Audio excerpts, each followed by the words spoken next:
Argentina হারেনি, আর্জেন্টিনাকে জোরপূর্বক হারানো হয়েছে। মেসি ম্যাচ শুরুর আগে কেন বলেছিলেন, যা হয়েছে সব ভুলে যাও? ম্যাচে আর্জেন্টিনা ফাউল করে 6টি কার্ড খেল, অথচ স্পেনের খেলোয়াড়রা একটি কার্ডও পেল না। রদ্রি কোনো গোল বা অ্যাসিস্ট না করে কিভাবে গোল্ডেন বল পেলেন? এবার ফাইনাল ম্যাচ নিয়ে ফিফার দিকে আঙুল তুললেন সাবেক জার্মান ফুটবলার টনি ক্রুস। ফাইনালের নেপথ্যে কি কোনো গভীর ষড়যন্ত্র? আর্জেন্টিনার হার নাকি এক সাজানো নাটক? ম্যাচ শুরুর ঠিক আগেই ড্রেসিং রুমের আবহাওয়া ছিল থমথমে।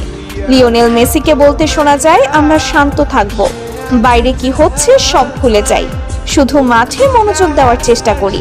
ঠিক সেই মুহূর্তে ড্রেসিং রুমের কোনায় দাঁড়িয়ে চোখ মুছছিলেন লিসান্দ্রো মার্টিনেজ ও এনজো ফার্নান্ডেজ।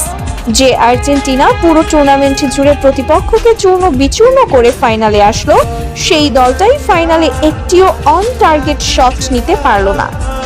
বাস থেকে নামার সময় যে খেলোয়াড়দের মুখে হাসি ছিল, ড্রেসিং রুমে ঢোকার পরই হঠাৎ কি এমন ঘটলো যে পুরো দল এক লহমায় ভেঙে পড়ল? ফাইনাল ঘিরে জন্ম নেওয়া 21টি গুরুতর প্রশ্ন ও অসঙ্গতি, যা কোনো ফুটবল প্রেমীর নজর এড়ানোর কথা নয়। এবার ফাইনাল ম্যাচ নিয়ে মুখ খুললেন টনি ক্রুস।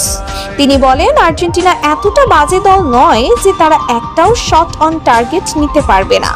আর্জেন্টিনা হারেনি, তাদের জোর করে হারানো হয়েছে। রেফারি তাদের বিপক্ষে ছিল। ফিফা চায়নি তারা টানা দুবার কাপ জেতুক। হয়তো ইউরোপীয় ইউনিয়নের চাপে আর্জেন্টিনাকে হারানো হয়েছে।